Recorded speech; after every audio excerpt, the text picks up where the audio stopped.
Good afternoon. There are 49 days until the November 2022 midterm elections. That's 7 weeks until until Brian, the election that is going to decide whether or not Americans want America to remain some semblance of a democracy. Well Uh, put.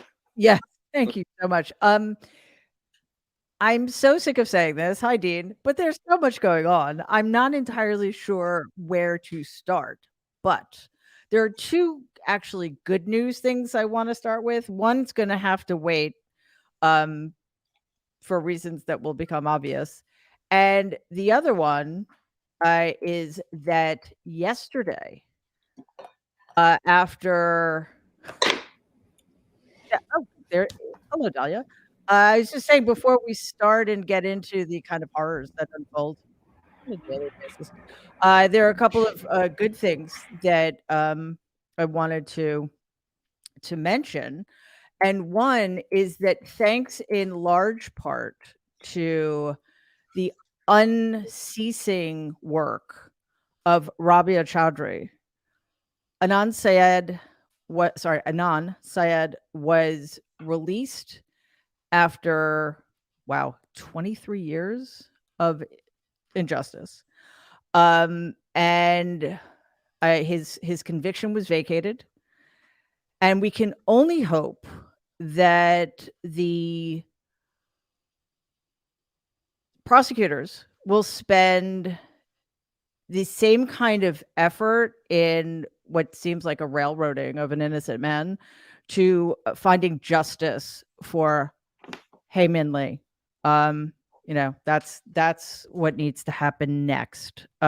So congratulations to everybody on Anand's team, and especially again to Rabia. I mean, I guess that's the kind of tenacity it takes sometimes in America to get justice. So the fact that so many people never gave up is a testament, one, to them, and also to the steep climb sometimes in this country against getting justice. And on the other hand, how easy it is for other people to escape it. But we'll get there in a second. The other good news is that today is the day the phenomenal book, Lady Justice, written by our friend and fellow nerd Avenger, Dahlia Lithwick, is out in the world. Happy publication day. I hope I hope it's not champagne because it looks orange and that would be disturbing. And it's only 12 o'clock. But it's publication day. So if you want champagne, go for it. Congratulations. How is it going?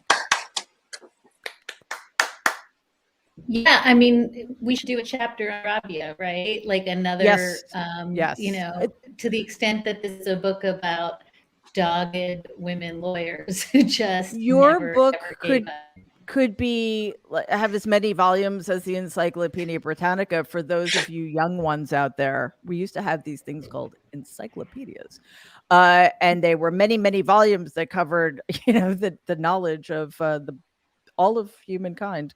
So yeah, you're right. I mean, it must have been difficult to choose your subjects. I mean, it was not possible, and my original list was winnowed and winnowed and winnowed. And in the end, I was very clear, Mary, in the introduction to the book, that every one of these ladies is an avatar for 10 other and 1,000 other. And there was no way to limit it. I think I just wanted to tell stories and to find enough different kinds of character that anybody who read it could themselves in one of these women. But by all means, I think there could be tens and thousands of other subjects. It was more just to lift up the idea that we sometimes feel hopeless, particularly on this show, in this collective, but that I've said it many times and I'll say it again. I don't think the law is broken. I think there are lawless people who are manipulating the law. And so I just wanted to lift up the idea that the force of the law in the hands of good people is not something we should despair about yet. And listen, you're hearing this from the show's resident cynic, lifting up. No, it is an incredibly hopeful book, and everybody. I'm not kidding. It's phenomenal. It's not that this should surprise us because it's Dahlia. It's extraordinarily well written. It's the narratives are compelling, and I get the opportunity to talk to Dahlia about it for a whole hour tomorrow. So I'm very excited about that. But we don't have time for a deep dive today, but I did want everybody watching to know, if you don't already, that it's out there on sale, and you will be rewarded for reading it. It is quite compelling and timely. And you can't say that about a lot of books that have to do with, I mean, I know it doesn't just have to do with recent history, kind of in terms of its intention, but obviously you're focusing on events that have occurred recently, but there is a much broader story there, and it is well worth everybody's time. And now we're joined by I guess, reporter on the street, reporter at large. She looks like she's being chased by paparazzi or something. I know. Well, hey, she's in New York. You never know. So Jen, just to catch you up, we're celebrating the fact that Dahlia's book is out today, and also celebrating the fact that Adnan Syed, thanks in large part to Rabia Chaudhry, is a free man for the first time, I think, since 1999, which is 93 years. We should both celebrate, and it should also send a chill down our spines. So, and that's a fascinating angle. Anyway, I'm guessing that Jen hasn't landed where she wants to go. It's a nice travelogue shot, though. It is a very lovely travelogue shot. Who's the camera person? Yeah, we need to talk. She hired a camera person. You know what? This is what it feels like, Brian. Just so you know. Yeah. I think you need some selfie tips from George Hahn. I was just trying to put my AirPods in my ears, and that required me to do that one-handed. So I apologize. We always come prepared. It sounded like you said AirPods, and I'm like, me and Brian are here. We're the Yeah, AirPods. wait a minute. She said AirPods.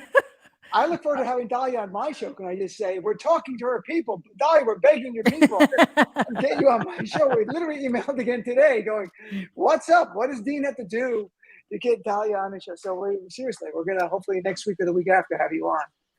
Dahlia is in very, very high demand. And although, I mean, I personally think that just a shout out by the Nerd Avengers is really, what else could you hope for? It moves books. I mean, people should come onto the show to sell a book whenever they have one.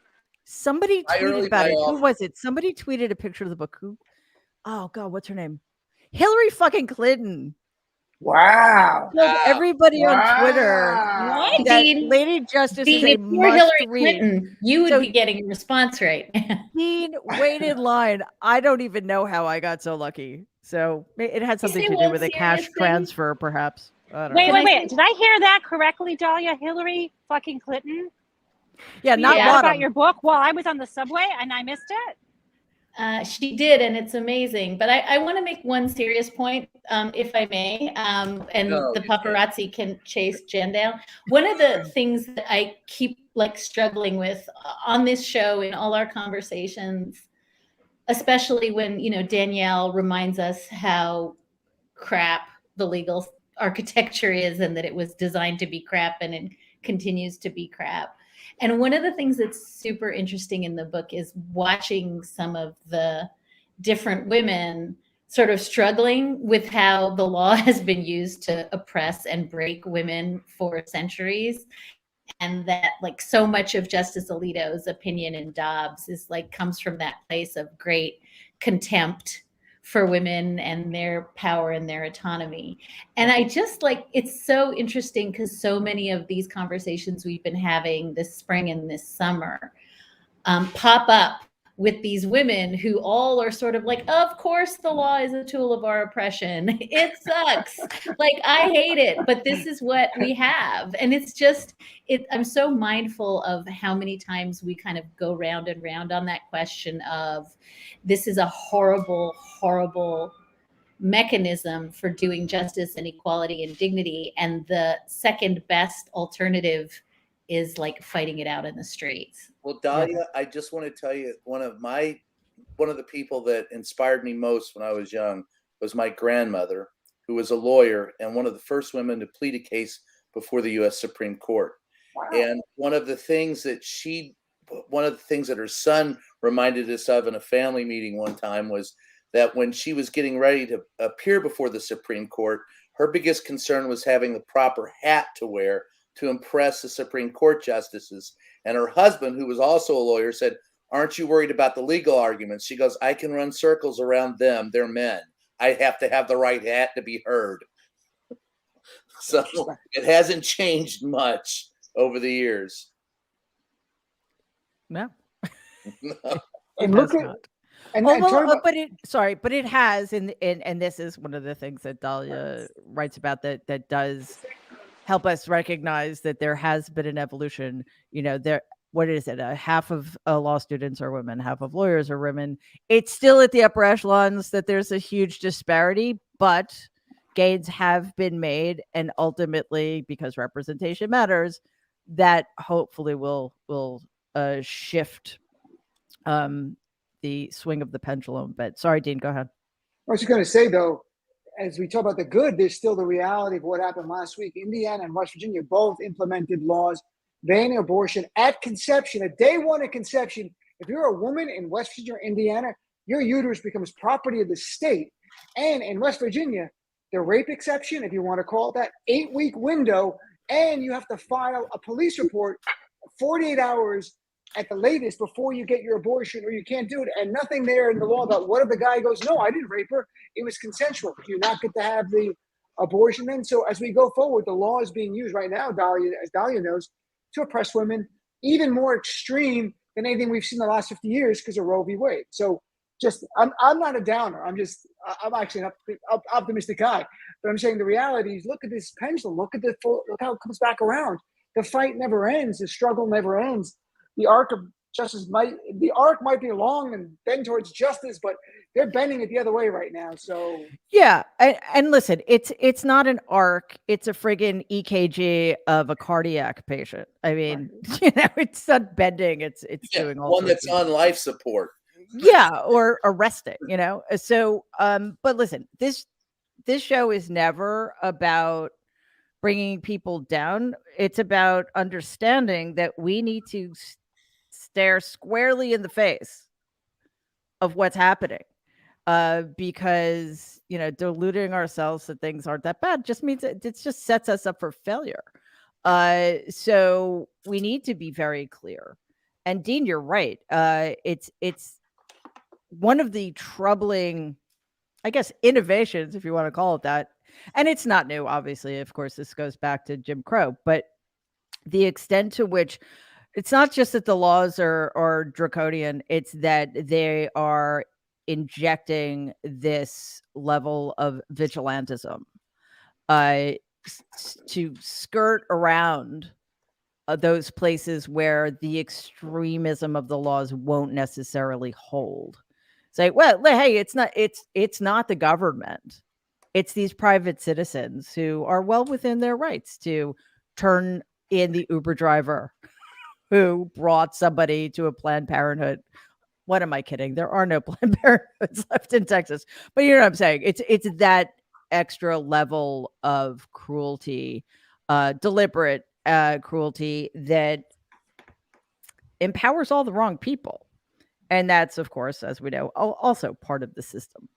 It doesn't make logical sense what they propose. The bottom line is that if you're going to force people to have babies, guess what? The rich will always find a way out of it. The poor will be imbued in poverty forever and be forced to have children that otherwise they should not or could not or chose not to. It's only this type of legislation always hurts the poorest the most. And the damn frickin' fundamental truth of that is these are the very people that the far right don't like.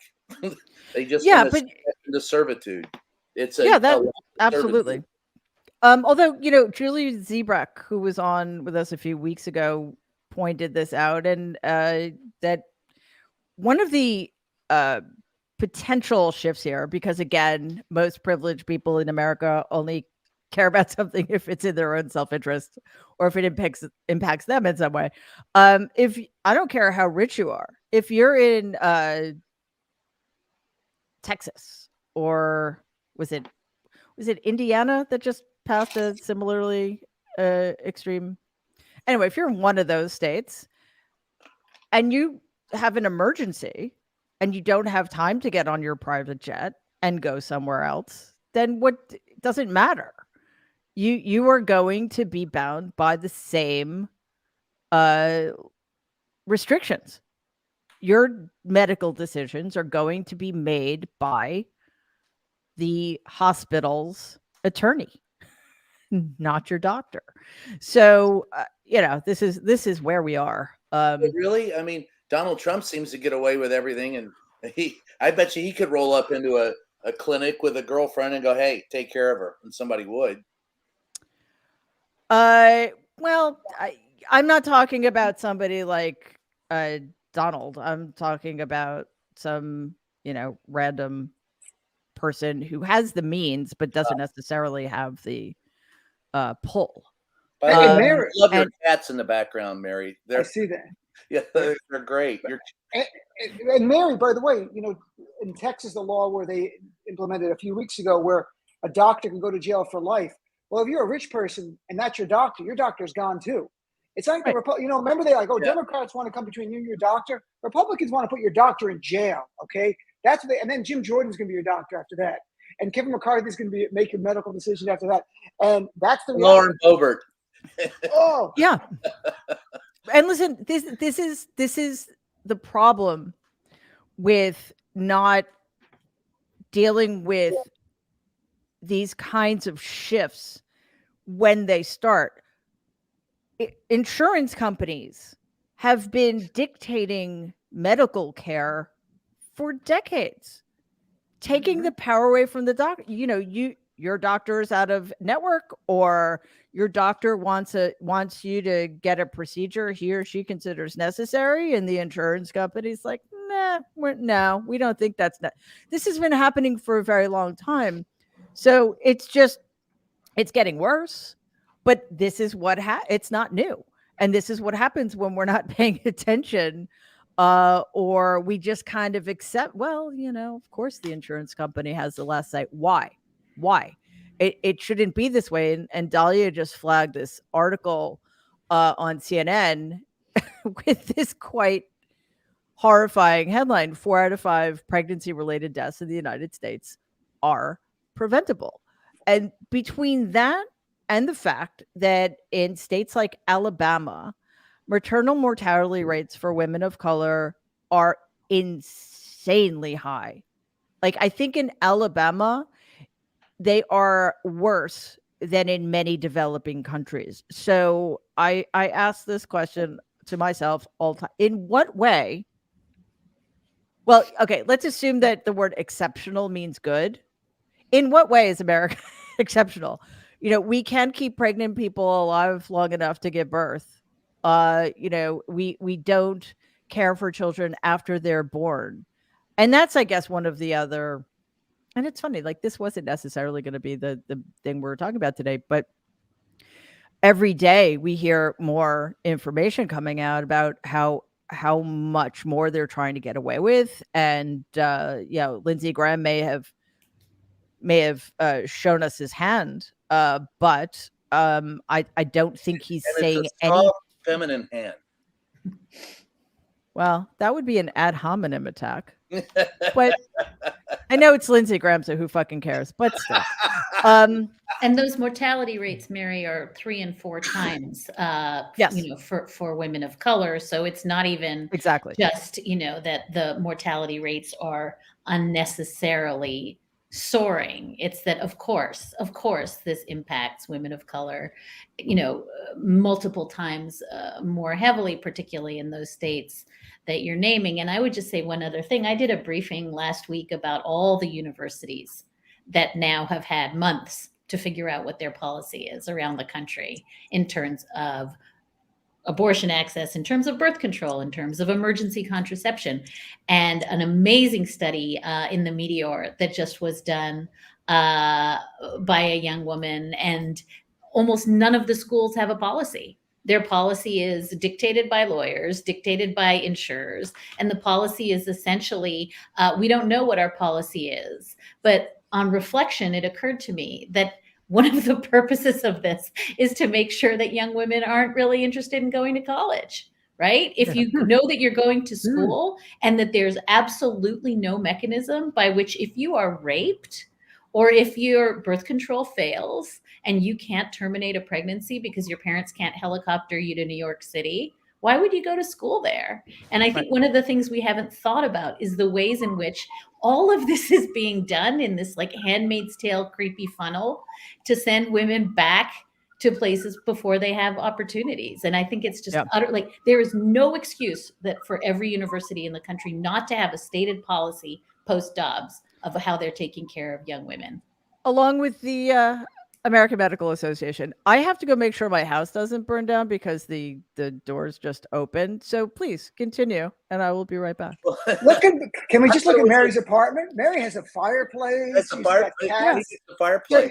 That's the fire's about to leap out of the fireplace, though. So I'm going to go take care of that. It's like an action show. Yeah, it is. I'm turning off the camera. While you were talking, though, is I saw Jen walking on the street and then she disappeared. I hope she's okay. New York City is a terrifyingly dangerous place, especially when you're walking across the street with the light. But yeah, while looking at a phone. But okay, I'll be right back. Keep talking. Mary has to save her apartment. If her apartment goes into flames, this is a very special episode of the Mary Trump Show. Like, this would be a collector's item. It will be the last. It will be the last Mary Trump show. I guess maybe we shouldn't laugh so much then. But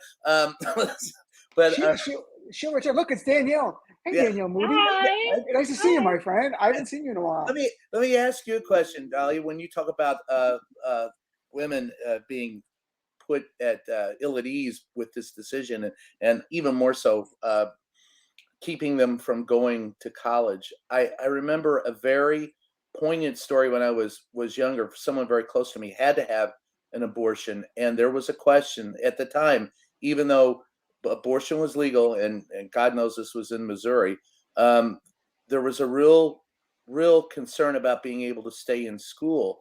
Now, she went on to, and actually she is a lawyer now. I've known her for many years. But how can what steps should a university take immediately to make sure that women are safe? It's funny, Brian. I had a similar conversation yesterday with a friend whose grandmother died in childbirth, like on her way to a soaring career. And we forget how lethal childbirth really still is, how much more dangerous it is than abortion. I mean, it seems to me that in the 2 weeks after Dobbs, every single school should have sat down with their lawyers, figured out what the state trigger bans were, figured out what the state law was, what was coming into play, and talked to their, health system and figured out what provision they were making. And not only did they not do that, but as I said, this inquiry comes back almost completely empty, where all of them say, we're going to try to make sure our students are safe. I mean, that's not an answer. If your students were being hit by cars, you'd have a policy in place to treat them. And they're terrified to set a policy because they depend on out-of-state tuition, right? They really desperately don't want to have students that won't attend. But I think, in my view, and I'm the mother of a 19-year-old and 17-year-old boy, if you're sending your kid to college in this fall and you don't have answers about, are they going to be prosecuted if your sons drive their partner, to out of state or to a clinic, I would want to know that information. And I think it's part of the. These are the same universities and colleges that have for as long as we can all remember have had, rape prevalent on their campuses, right? Like, we know that young women, what is it? It is about, I think that it's like 1 in 5, right, will potentially be raped or sexually assaulted when going to university. And these are statistics that we have all just shrugged at and said that, well, that's a part of going to college. That's a part of collegiate life. And so it's not really a shock to me that you wouldn't see universities and colleges turn around and say, these are the steps in which we are keeping people safe. Because you had, if you remember, when Betsy DeVos was Secretary of Education, she did a fucking apology tour around these universities and brought together young men that were wrongfully accused of sexual assault and rape, and what about their lives? And then made the bar that much higher to be able to prosecute men on campus for sexual assault and violence against women. And so it makes perfect sense that then you would set up a mechanism where you have never made safety a priority for young women on campuses. So this would just be a continuation of what they've been doing since the beginning of time. I asked that for a reason. And Mary, you had said before you went to put out the fire, you did it incredibly fast. We're all proud. I didn't have the right fireplace tool on hand, so I did my best. My hands are a little... I'm kidding. But the reason why I asked that is I recently returned from a country that I think, if we don't change in the U.S., is indicative of where we're going to be in 20 or 30 years, and that's in Lebanon, where there is corrupt politicians. 4 of the 10 richest people in the Middle East are corrupt Lebanese politicians. They don't even have oil there, and 4 of the 10 richest people are there. But many people live before the poverty level. Women cannot get any kind of health care or services because it's a male-dominated culture. There's no infrastructure. There are portions of Lebanon that are without water or electricity for 2 years. We talk about Jackson, we talk about Flint, we talk about Texas. And I just see that as politicians, if fascism does creep into the United States any further, I keep looking at what we would end up like, and it scares the living crap out of me when I was in Beirut, because it reminds me of where we could go. Yeah, and I think, Brian, there are a couple of test cases that are unfolding right now, but I know, Dean, you've got to leave in a couple of minutes, so I just wanted to give you a chance to weigh in on anything. On anything. I think when you bring these all together, the scary thing is when you tie in the oppression of women, and we talk about fascism and the election deniers of the GOP and Ron DeSantis and Greg Abbott's dehumanization of Latino human beings. They're human beings. I know migrants a term you have to use, but they're human beings.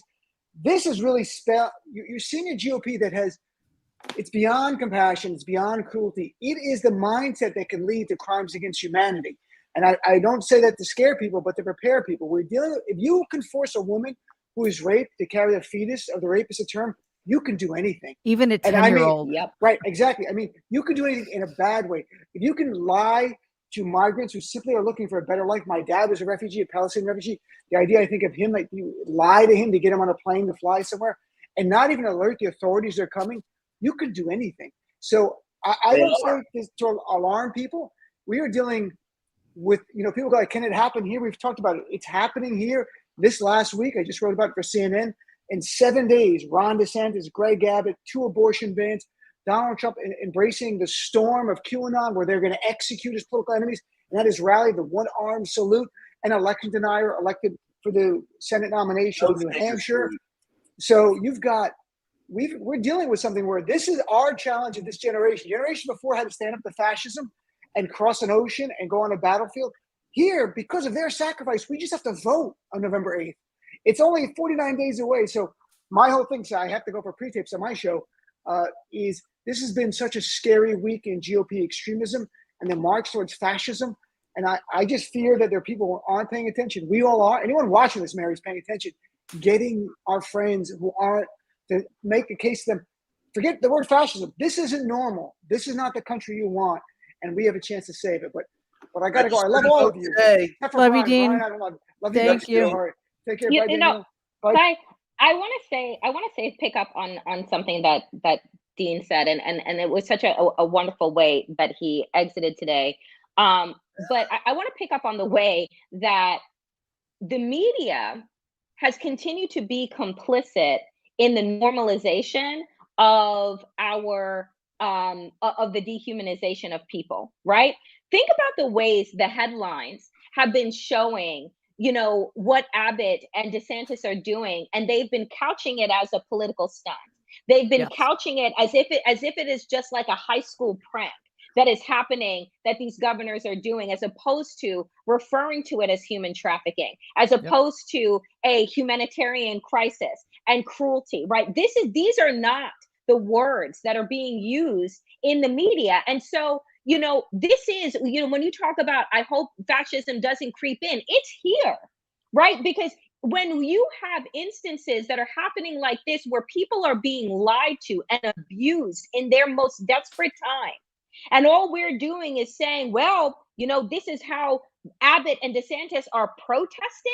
This is not a protest. This is cruelty. This is brutalization. And this is abuse. And the media is complicit in it because they are not even giving it the type of attention, right? And using the necessary language to draw attention to what is happening. If this were happening in any other country, you would be hearing the UN talk about it. You would be hearing Amnesty International. You would be hearing these places, right? It would be international news, right? And so I think that it isn't, you know, this is about control and body and all of these things. And Dean was right.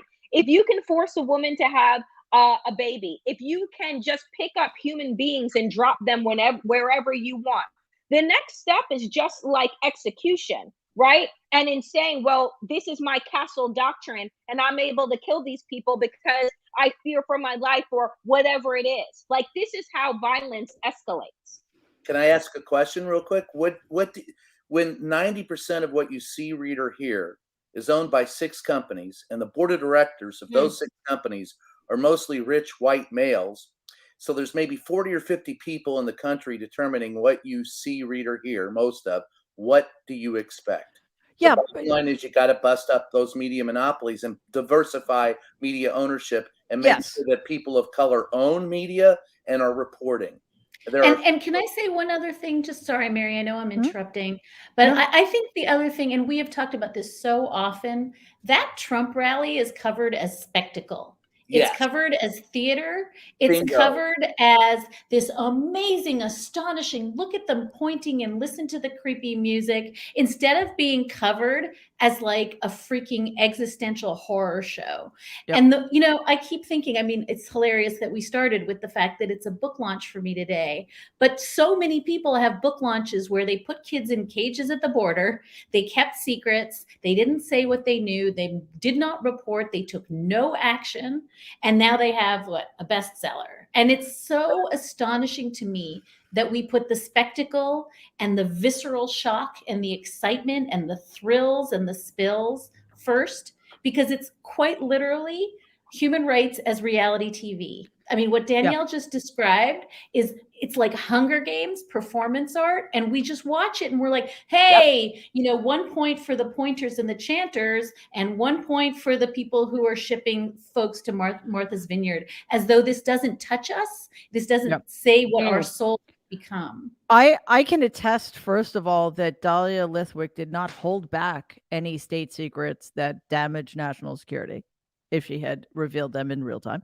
And, you know, the other thing about that, Dahlia, is that so many of those people coming out with those books are so-called journalists. Why is there no like, why?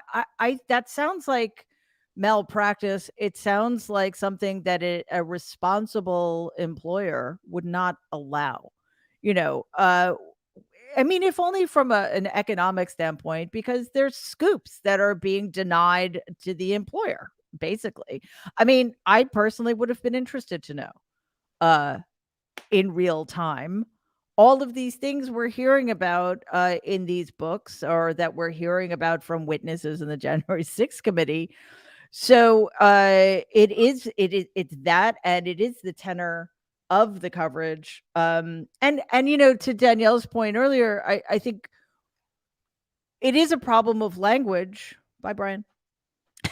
And I know, Dahlia, you have to leave soon. I just want to quickly say that the left has people on the left have a tendency to use the same language. I hear lots of people calling it a stunt. They may be qualifying it as cruel, but you know what? A cruel stunt is something that happens in fraternities and hazing. This wasn't a block of ice. It's not the same thing. This wasn't a stunt. This was a calculated political move meant to endanger people because of their status. It was a deliberate political attempt to other people and increase division and score points, but in what way?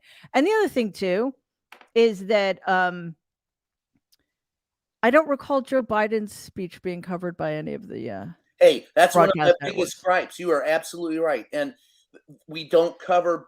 Biden had an excellent speech. He spoke for a half hour, then stayed another half hour on the South Lawn, shaking hands. And only thing we heard were excerpts where his stuttering was used to prove that he's mentally incompetent, which isn't true. He's been a stutterer for his entire life. To use that in such a manner is very frustrating. And Danielle, to your point earlier about and Mary, your point about why doesn't the media press? Why didn't we come out sooner and ask, why are you holding secrets back? We did. The problem is that doesn't get reported because of the reasons that I spoke about earlier. And there is it's frustrating to me as a reporter in that White House right now to see that we gave all this attention to Donald Trump's crap. And then look, I'm not saying Brian, I'm sorry. This is the second time I'm interrupting you. I'm so sorry, but it's because Dahlia has to leave in 4 minutes. So then you'll have the floor again. But Dahlia, I did want to give you a little bit of time to do. I'm just going to keep stepping on Brian's toes. No, I'm kidding. It feels good. I love it. Dahlia, anything you want to say before we send you off to? I have no doubt you're just going to be kicking back and relaxing for the rest of the week. No, I mean, first of all, I want to say thank you for the kind words to all of you. And I want to just say, I'm going to miss this part of the conversation, but I'm super fascinated by Donald Trump trying to rope-a-dope a special master, the one that he asked for, that he insisted upon having, and that he said, once this is in place, this is a system that I can accede to, only to turn around and say, oh, I can't tell you which documents I declassified. So I'm going to leave you with this question, which is, I know, Mary, the start of every show, which is the noose really closing? Like, is this in fact the beginning of the end? And I no longer say, this the circling the wagons and the noose is closing and the walls are closing in. Like, every one of those metaphors no longer persuades me. But I will say, I think this is a really interesting moment where I feel that Trump's attorneys are boxed in because they cannot perjure themselves. I don't think they're prepared to lie in front of a judge and live with the consequences. And so I'm not going to be here to hear your answers, but I do feel like if I were to use the word inflection point, and I don't use it because I hate it, I think this might be an inflection point, but I'm sure I'm wrong. But I'm going to use it anyway. I'm going to say goodbye and see you soon. And thank you all for your amazing work. And just say, really, I think what both Danielle and Brian are saying today, I think is sort of my number one thing, which is we in the media are not entertainment. We are not here to profit. We are not here to market ourselves or our brands. We are here to hold powerful people to account. And if we fail to do that, we are absolutely responsible for what comes next. Thank you for having us. Yes. Bye, Dahlia. Love you. Good luck. Love you too. Bye. I just saw somebody on Twitter say, Donald's attorneys are finding out, much to their chagrin, that Donald doesn't control the entire federal judiciary. I mean, it remains to be seen whether he does or not. But he doesn't control himself. But you know what I'm saying. It looks like Judge Deary may have been a misstep on their part. And I have to be honest with you. When I heard, I know nothing about this man except what we've learned in the last few days. I was nervous about him simply because Donald picked him. Like, if Donald is picking him, there must be some nefarious reason. And somebody wrote a bit about why, speculated a bit about why. And Deary was in New York in the 80s at a time when Donald was allegedly working with the mob and doing all sorts of things that he was never shockingly held accountable for, while other people around him were. And maybe Deary didn't do some things he should have. I'm not sure. But again, just by virtue of the fact that Donald picked him, it's like, so when the DOJ agreed, I thought, this is potentially very worrisome. Those fears seem not yet to be borne out. And it does seem that Judge Deary is cutting right through it to get to the heart of the matter. And we're supposed to be finding out some things today. I think there was something at noon and there's something at 2. So I wish we had that information now. But Brian, it seems that Donald may have overstepped in this particular case. Oh, I think let's keep in the back of our mind, though, that the execrable, whatever her name is, Cannon, so-called Judge Cannon, has left herself the power, I think, to shift gears and get rid of Deary.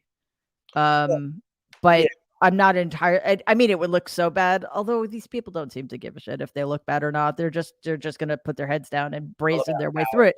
But that having been said, it does look like a failed gambit on Donald's part at this point. Well, as a friend of mine in the DOJ said, she initially made the decision because she didn't want to make a decision.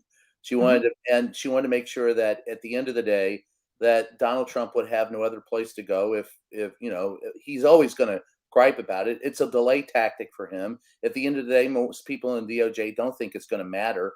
The fact that she was an appointee of Trump's, and so is the special master, I worry less about that than I used to, because when we sued Donald Trump and I kept my press pass when he tried to remove it, it went before a panel of 3, 2 of judges, 2 of whom were appointed by Donald Trump, and they didn't find for Donald Trump. Donald Trump appointed those judges, but he wasn't the one who vetted them. They gave him a list and they go, here. And he goes, yeah. Mm-hmm. And so some of them have, legitimate credentials. And so I worry less about that. I think at the end of the day, Donald Trump is going to be indicted. I think he's going to, I think Matt Gaetz is going to get indicted. I think a whole shitload of them are going to get indicted. But it's the wheels of justice turn slowly, while committing a crime is very, very easy to do. And in Donald's case, he's been doing it for years and tries to get away with it. But I think you're right. I think at the end of the day, this particular move will backfire on Donald Trump. In the meantime, though, Danielle, he is getting away with it. And this has always been the concern since 2015. Well, forever, but for our purposes, since 2015, he, and I know this is repetitive, but it bears repeating, because he continues to play by the same playbook, and it continues to work. We have now a situation in which, 6 years ago, he was saying despicable things, and people were sort of passively accepting them or agreeing with them. And then he has these stupid fucking rallies after the 2016 election, and he's advocating for violence against people people at the rallies who just don't happen to agree. They're there to maybe protest or what have you, and he's advocating for violence. And now in 2022 in America, He's having rallies in which, let's face it, these people are giving Nazi salutes. I don't care if they're holding up a finger or not. The symbolism is obvious. The echoes are clear. So, yeah, okay, he's going to get indicted, but unless somebody puts a fucking muzzle on him, well, seriously, the mental image of that alone is worth the price of admission. Yeah, but often watching him in the White House, I would love to see him muzzled, let around by a leash and leather. Look, I don't know if we're going to get to lock him up, but put a muzzle on him. That works. So it's what I always find really like the thing that is not consistently lifted up outside of like our progressive bubbles is just how wealthy, white, well-connected, powerful men get to do whatever the hell that they want, and that we have multiple levels of a justice system. It's not even two different levels of a justice system. We all know that you can't run into a theater and yell fire, right? We all know that like you would be held to account for any of the things that you were saying, that even if one of us used our Twitter platform and said anything remotely that seemed as if we were insinuating that people take up arms and and accelerate violence in any type of way, we would be hauled in, right? And so the fact is that Donald Trump, I continue to say, he is a national security threat. He is extraordinarily dangerous. You watch these rallies, you see these people. I don't need to be told what a fucking Nazi salute looks like. I don't need you to tell me, that these are not hate rallies because what? People aren't in KKK outfits. Like the reality is that we know who the base is. We know who Republicans are championing. And we know that Mitch McConnell and Donald Trump were really strategic and who and how they were placing federal judges around this country.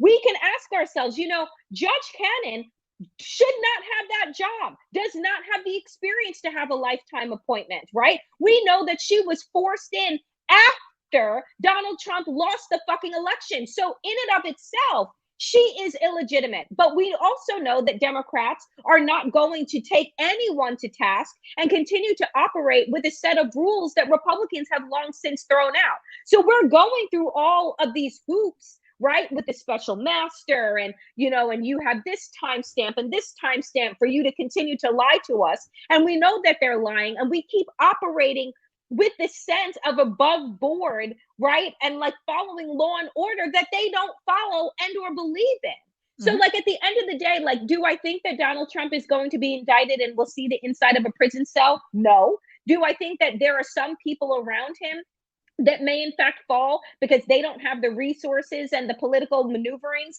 that he has access to? Yes, right? But Donald Trump didn't arrive at being Donald Trump because because there weren't a whole host of people that have allowed and accepted him to be this way, right? Yep. And do I think that do I think that it's going to backfire? Yes, because he said, okay, if you were saying that these documents have been declassified, just show me proof that they've been declassified. We can wrap this shit up. That doesn't matter. That's the whole. It also doesn't. Yeah. But the point is, they were kept, so it doesn't matter whether they were classified. Right. But the point is that even that little step of saying, okay, if you're arguing this point, then show me some evidence of the point that you're arguing, and then them turn around and say, well, we can't tell you that, but Judge Cannon was the one that says, well, we should just believe him.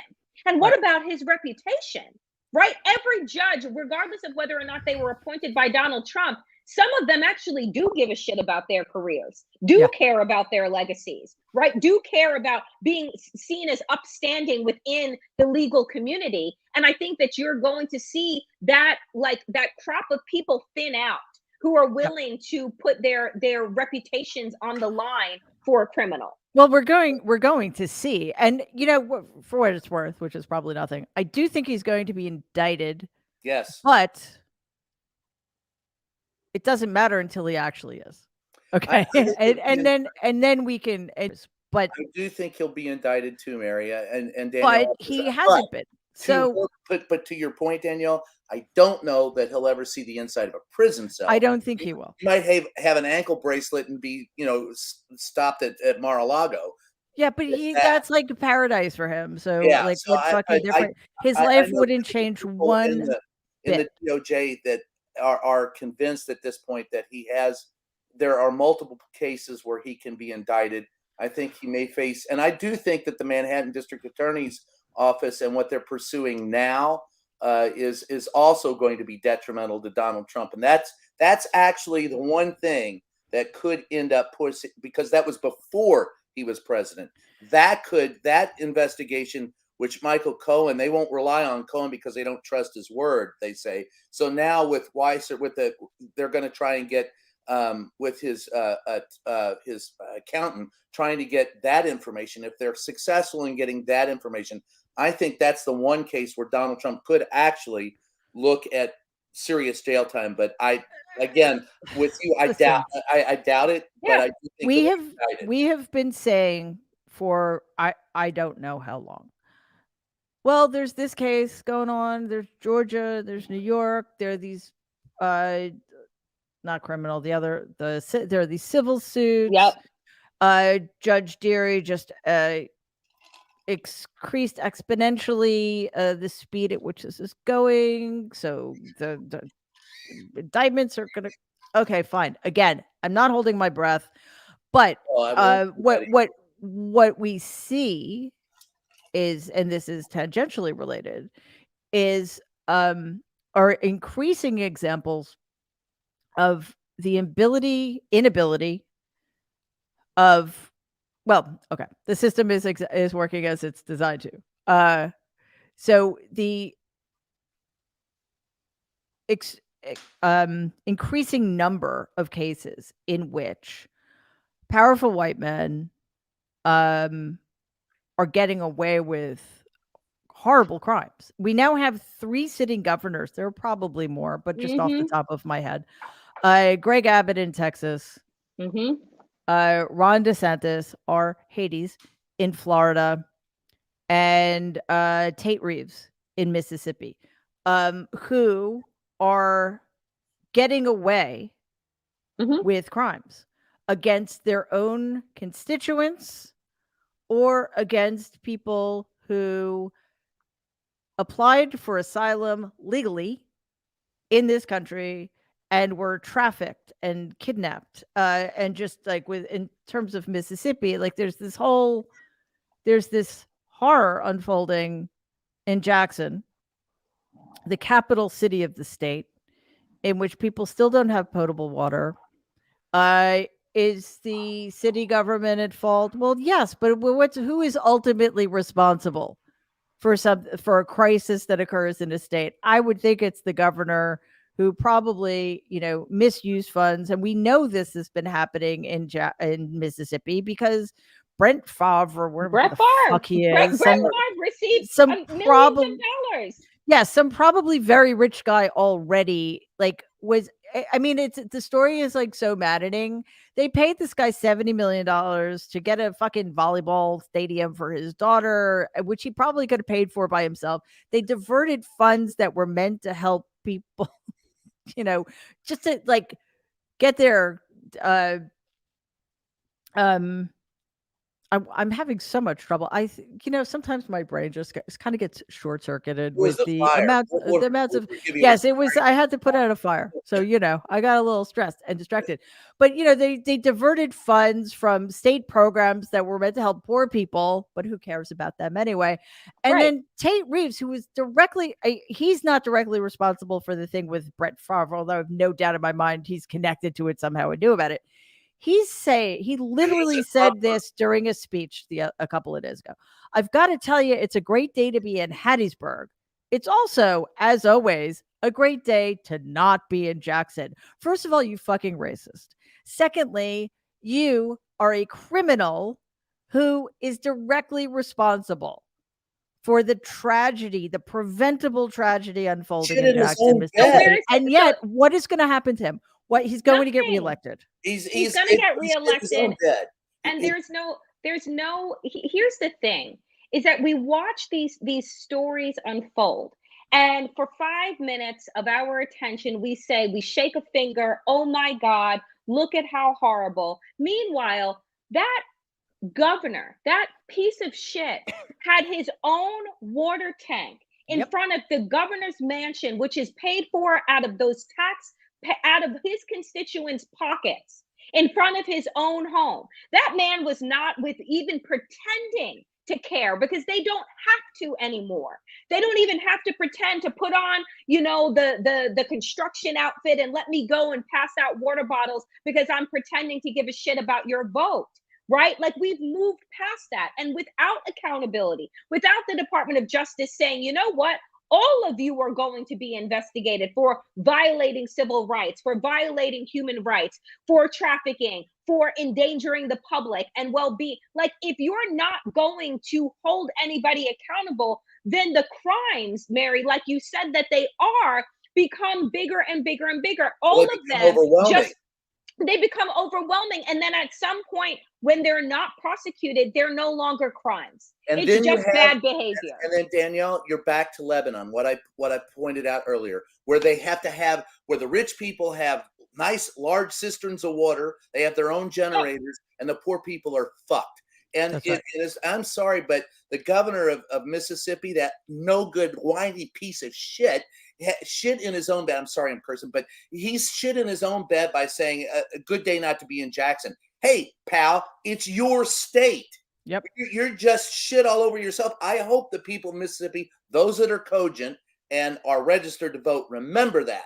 Because the simple fact of the matter is, he put himself above the people when he said that, and he was proud to do it. And that kind of pride is dangerous. And by God, that is the problem with this democracy. If we don't clamp down on those type of politicians who and vote them out of office, that, today is National Get Registered to Vote Day. Register and vote these sons of bitches out before we end up like Lebanon in 20 years. And none of us have water or electricity unless we're rich enough to have our own generators and water cisterns. That was Brian. It's not 20 years. It's not 20. That's the thing, is that the timeline on all of this has we'll get there sped up. Oh, We'll get there soon. But in 20 years, it'll look just like Lebanon today. Yeah, and I'm not even sure it will take that long. But, I think the one of the main messages we need to get across to people is that this is not about politics anymore. It just is not. I mean, how is whether or not people have American citizens in 2022 have clean drinking water a political issue? We're supposed to be the richest country and the shining example on the hill. They have a class 3 warning to go to Beirut. It's not safe there. You could get shot. You could get kidnapped. I'm going, no different than Memphis. Right. It's fucking worse than places. It's worse. It's worse in the United States. It's worse. And I'll tell you, here. It's worse because it's accepted. It's normal in a lot of places. Like, it's not like rogue people walking around with AK. Anybody could walk around with a fucking AK-47. We accept and the other thing, shootings every day. Mass shootings, part of the daily landscape. All right, don't get me started about. We're definitely going to talk about gun control one day, but right now I just can't. We don't have a lot of time left. I just wanted to shift gears a little bit, because another issue that's related to all of this that also shouldn't be political is, and Danielle referred to the DOJ earlier, but like, why is it like some sheriff in some town in Texas, Bear County, San Antonio, Texas? Yeah, and I'm sure it's a jurisdiction issue, but like, I don't know, like, wouldn't an attorney general of a state want? Obviously, it's Texas, so it's not going to happen. And this is the thing: we have allowed for so long political people in jobs that shouldn't be political. That's judges, that's law enforcement, and the trends have always been towards the right.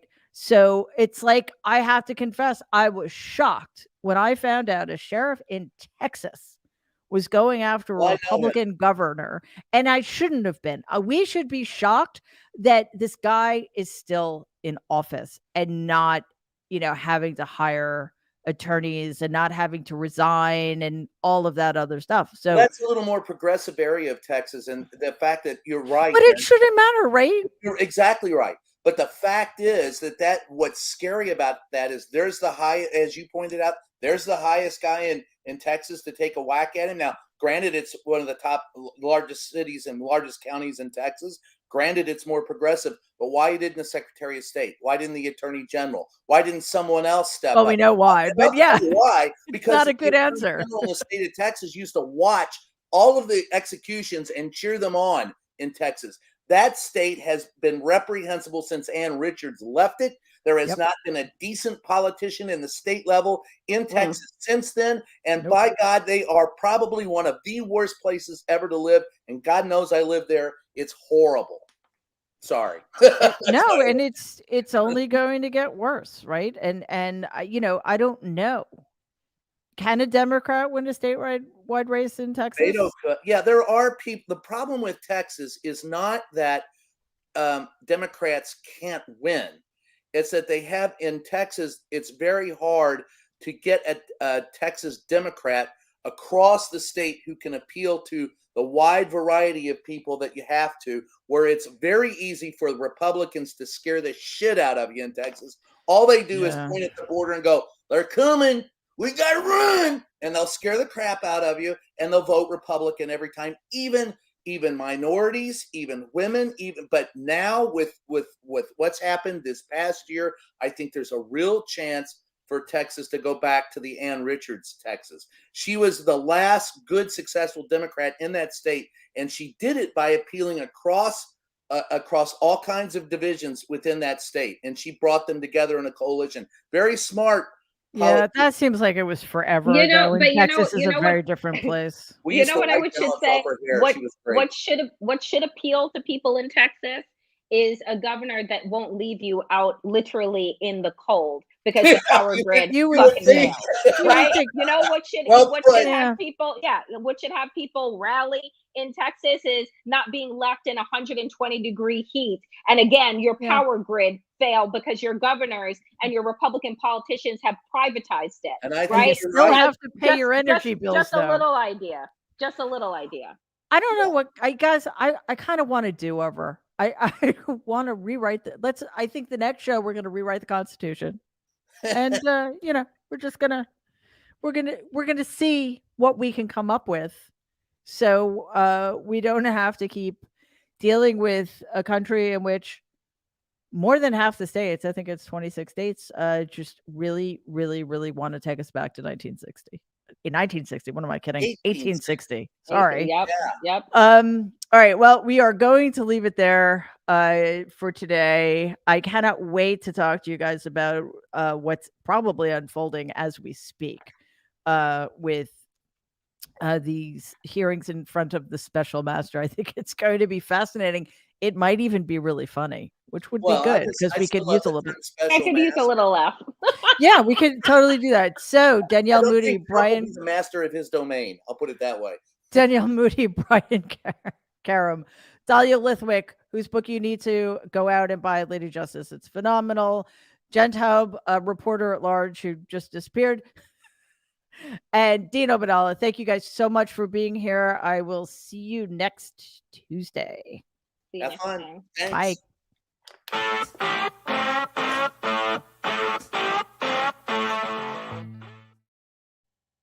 That was a very quick break.